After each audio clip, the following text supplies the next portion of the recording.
but Santa Fe itself has done really well in general. But as community partners and all the different healthcare providers and all of us working together, we've all respected each other's boundaries, each other's policies, and have really.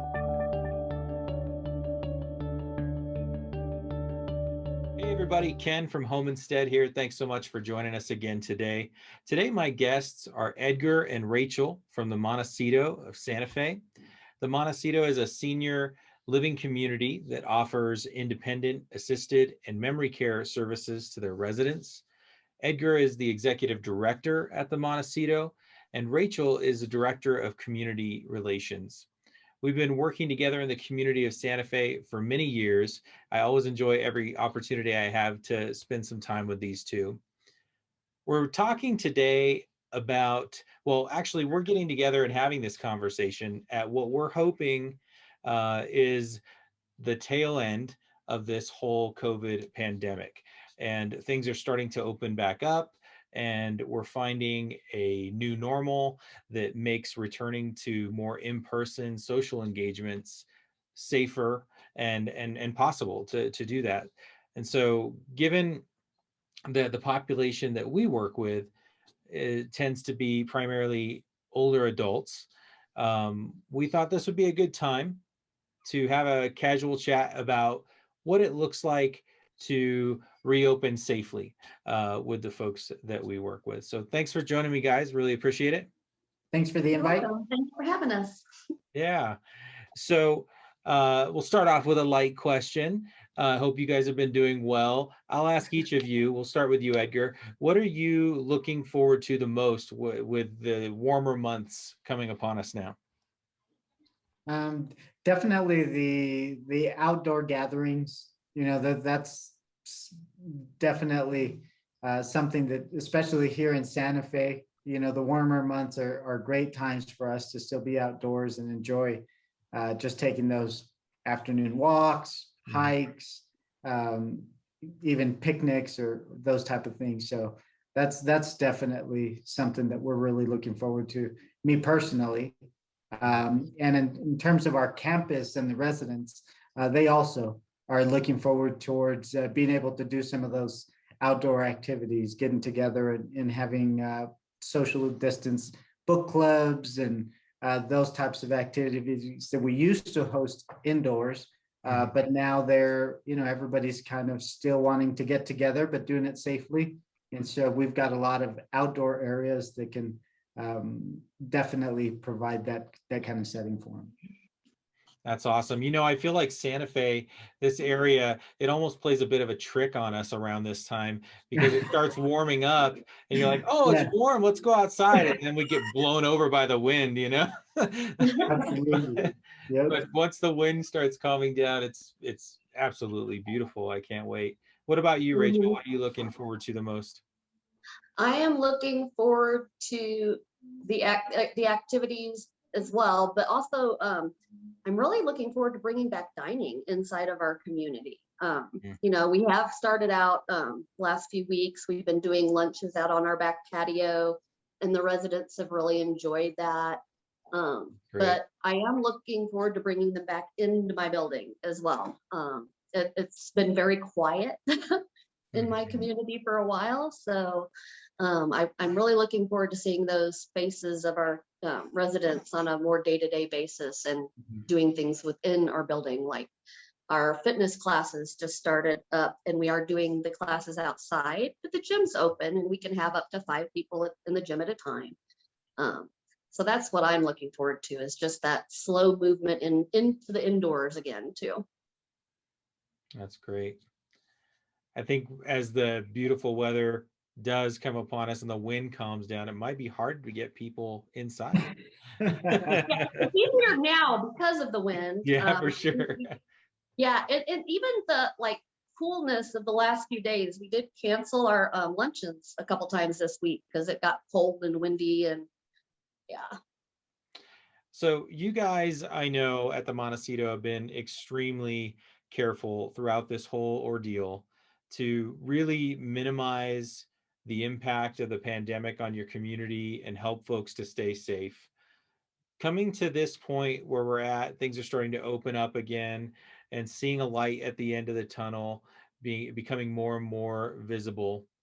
How do you feel our community as a whole here in Santa Fe has done? I'm very happy that I live where we live. I Yeah. am. I have friends all over the world, and I think we've done better than most. We really have, and Santa Fe is great. Right. And I agree. I think that's probably one of the biggest variables that has made such a difference. Just the county of Santa Fe, New Mexico in general, but Santa Fe itself has done really well in general. But as community partners and all the different healthcare providers and all of us working together, we've all respected each other's boundaries, each other's policies, and have really worked towards meeting ultimately at the end of the day, the need of the resident. Yeah. But basically understanding everyone's limitations and everyone's different approaches to how they were going to keep everyone safe. And so in order for all of us to work together, we had to be flexible with each other. Yeah. I mean, you touched on my next question, kind of zeroing in on the community of folks that we work with, within the healthcare network, all of the different organizations that are serving local older adults. I feel like I know, a little bit of what I'm going to get from you with this, but like, we'll start with you, Rachel. How do you feel that community has done throughout this pandemic? I think everybody really rose to the occasion.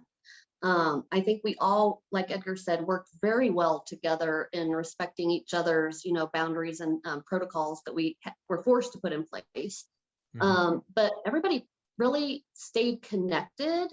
I feel like we all stayed, connected to each other and engaged and helped each other when we had problems. Like when we would have COVID in our communities, we would get together and support those communities. We'd bring food and care packages to the communities that were going through the roughest times. And we supported each other throughout, and I was very proud of everybody for that. Yeah, you made me think of our friend Dale when you said that. A shout out to Yeah. Dale. Yep, He's just an never care. amazing guy. Some of the work that he did around that, if he found out that someone or an organization was being impacted, he was a really great uh, person to be out in the community rallying the troops, so to speak, to love on the different organizations that were being impacted. I like what you said too about remaining connected. I think that was definitely the case. I mean, I went to we were talking about it before we started recording, but I went to one of the first networking groups in person that I've been to in over a year this afternoon. And it was interesting. The thing that I kept saying, I kept commenting on, was how funny it felt, because it was the first time we had been with each other in person in over a year, but it felt like we had been hanging out the whole time. Yeah. Like, and like, that's where I'm really thankful for technology, like what we're using to record this chat, because Mhm. Zoom, I don't think it would have felt that same way if all we had was phone calls, like Sure. being able to see each other's faces and really connect, um and then have the real talks that we've had Mhm. throughout the year about what's going on. um yeah, I could talk about a lot there. I mean, I'm thinking about, I know in New Mexico, you mentioned being thankful to be living here. Makes me think about how, you know, I've talked to people that I know from out of state, and they're like, whoa, New Mexico, man, you know, I'm glad I'm not over there, and I'm like thinking, well, I'm kind of glad I'm here, because I mean, it's hard in any sphere of life to deal with strict boundaries. But when you get to this side of things and you see the minimal impact in comparison with other communities where it was more maximum, you could just start to think of how thankful you are for the fact that you have a lot of your loved ones Mhm. Mhm. after these types of things. I mean, that's not the case for everybody, but it could have been, it certainly could have been worse. And Absolutely. we have a lot to be thankful for. Mhm. So I'd love to get into some specifics, kind of as a PSA, a bit. I mean, um, if so, I know you guys have been working closely all throughout this with the Department of Health to follow their guidelines for communities within our state. What are you doing in line, like currently, as we're starting to reopen and things? What do the Department of Health's recommendations look like? And then maybe even alongside that, what's occurred to you all at the Montecito, personally, as you open back up? Like, how are you doing it in a safe manner? You can go first, Edgar. So, that's a, a tricky question because it's the entire time for this whole last year. It's like we've got this moving target. Mm-hmm. And so every day and or week and month, things were rapidly changing, and especially in the beginning, there were so many uncertainties. We didn't know much about the virus and how to handle it, how to work against it, all of that. So Mm-hmm. those first few months, I mean, there was so much that we were learning and trying to figure out. Now at the tail end, we're coming into it much wiser and with a bit more understanding. And so it makes it easier to be able to really walk into this next phase. Mm-hmm. The thing is timing and understanding everyone's ability to adjust to change. Because we definitely can't go from just like we don't want to be completely closed and then tomorrow completely open. So it's doing phases. It's kind of slowly letting everyone get comfortable again with us being personal and up close and Yeah. understanding each other and understanding that we all have different points of views and different ways that we see this whole opening approach. Some people are like, hey, this is great. Let's have a celebration and let's just get it all done. Yeah. And some people are like, wait a minute, it's too soon. We're not ready for this yet. What's going on? Why are you letting, people do these things? And so we have to really just kind of understand everybody and help everybody go through the process where everyone feels comfortable going through this next phase that we're going through. And so visitations for us now has become a very big thing because for the last year, there was so much isolation that everyone was so much looking forward to actually being able to not have to use the digital calls or phone calls or emails and text messages. There's that generation still likes to do the in-person. I want to see my grandchildren, my kids. I want to be close to my family. Yeah. I've lived a good life, and so I'm comfortable. Where are they? I need to see them. I need to hold them. That kind of thing. And so, us being able to allow in-person visits is huge for their emotional well-being, just as much as we were trying to protect them. The isolation itself created its own set of issues. And so that's probably the biggest change that has come that we're going through now. Then the next thing is the ability for our residents to actually leave the campus to go do things that maybe aren't as critical. Like it doesn't have to be a serious doctor's appointment that needs to be handled. It can be as simple as just going out for a ride or a walk or a visit with friends and family, and so those small changes, those small gradual relationship kind of rebuilders are the biggest, that's the biggest part of what we're going through now. So, you know, and everybody's still being conscientious about it, you know, so they are still social distancing. People are still wearing their masks. They're still washing their hands. They're still being very conscientious of, you know, if anybody's ill, they're not coming to visit anybody. If anybody has any risks or signs or symptoms, they're not taking it lightly. You know, it's great that we're opening, but everybody, like I said, is coming into this much more aware of, you know, some of the signs and symptoms, or how we can prevent it from spreading, and how to protect themselves, how to protect others. And those are the biggest things, is everyone just kind of, as long as we all do our part, you know, then we can keep going through this reopening phase. And like you said, get back to our normal, but we're doing it in a much wiser way. You said something about the emotional well-being, you know, being aware of the emotional impact that all this has on people. And you made me think about how one aspect of opening up safely has to consider how safe people feel. Like, them feeling safe is important.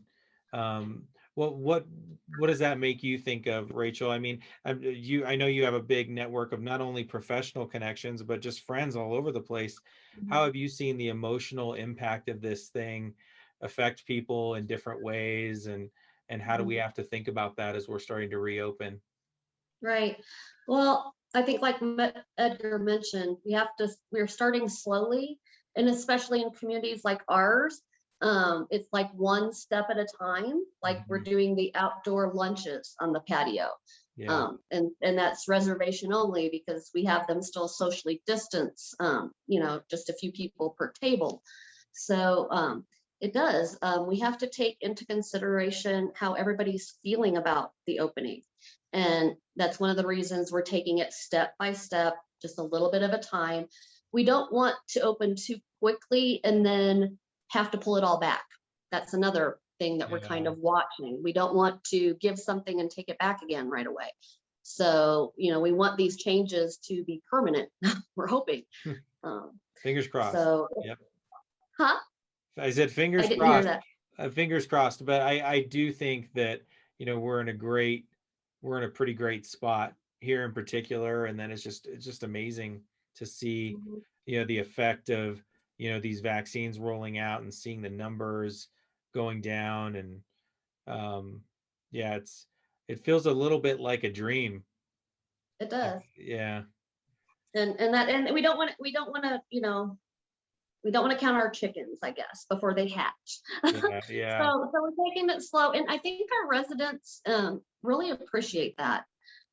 Nobody has come to me, and everybody comes to me with complaints. Nobody has come to me and said, we need to open right now and it needs to all go back to normal. No, nobody has done that. Everybody's been very appreciative of how we're putting things back in place. The other thing to consider is staffing right now. Staffing back up is difficult right now. Yeah, absolutely. And so we can't, even if we wanted to just poof be open, we couldn't do it because we have to staff up for that. Yeah, we're feeling some of that as well, but we're looking forward to even just reconnecting with our team on a more, you know, more intimate level. Just like I cannot wait until we can start getting all of our caregivers together and just processing it all together and just kind of being a family together again. Just the other day, we added within the last couple of weeks, we added a new team to our office staff. You guys know how significant that is, because like we've all been together so many years. So we've got a new kid on the block. His name's Steven, and we did a drive up breakfast burrito event for our caregivers to introduce them to him. And yeah, it was super cool. And like, it was just amazing to see some of them. Like some of them I probably hadn't seen in person in about a year. It's just crazy. Well, I'm going to tell you something funny. We're just now discussing our manager's holiday party, you know, that usually happens in December. Are you guys Because we've doing a been so makeup party? yeah, You guys- we're doing a We're makeup actually party because thinking about doing that too. That's we awesome. didn't get to have one. So yeah, so we're planning our first, managers outing, in over almost 2 years. So long time. Well, I mean, that could be one of these, but the last question I wanted to ask you guys, I know both of you to be very positive minded, positive thinkers. One of the things that I've found essential in the midst of all of this past year has been to make a concerted effort to look for silver linings. And there has certainly been some, but I would love to hear from each of you about the different types of silver linings maybe that you've noticed, because I think that's healthy for us to share those kinds of things. Do you want to go first, Rachel? Yeah, of course.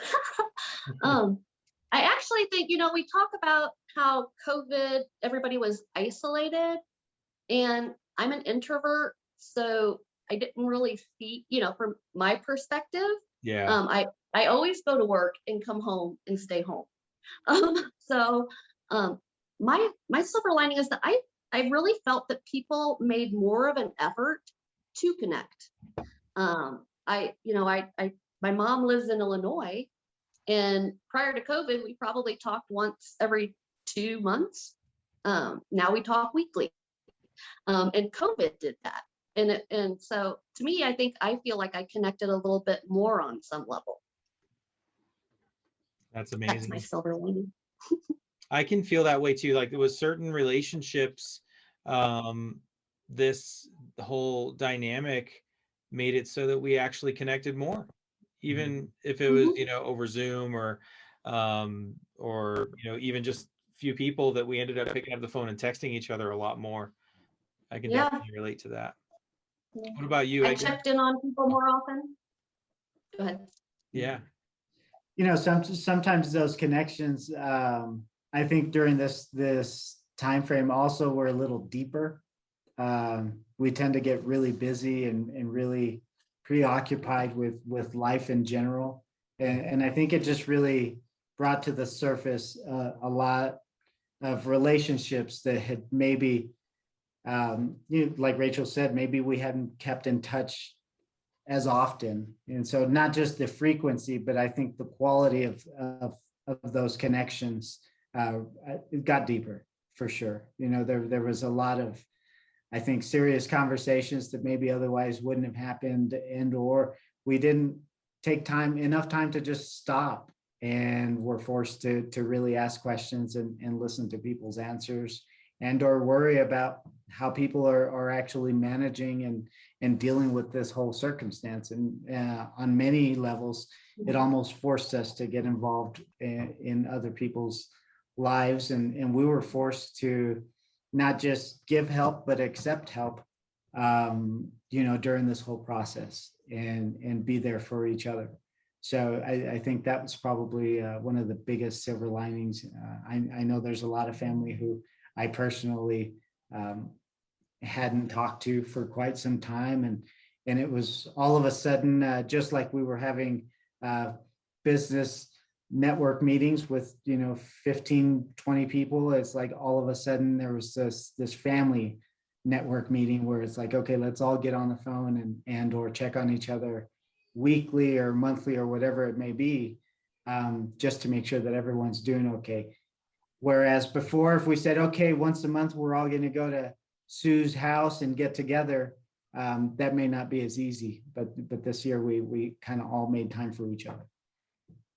Yeah, that's interesting. As you said that, I thought about, it often occurs to me, areas of my life where there's certain people that I would like to be more connected with. And it does seem like this pandemic could have been a catalyst to like give the reason and make the reason a lot more apparent.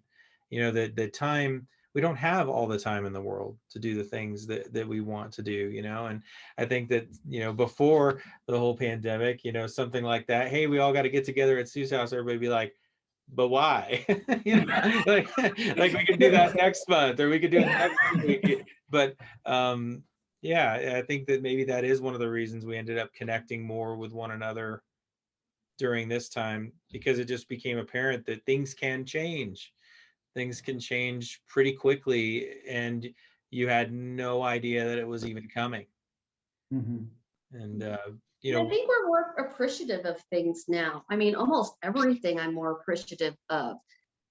You know, we used to take for granted going out to a restaurant yeah, or going to a movie or doing anything.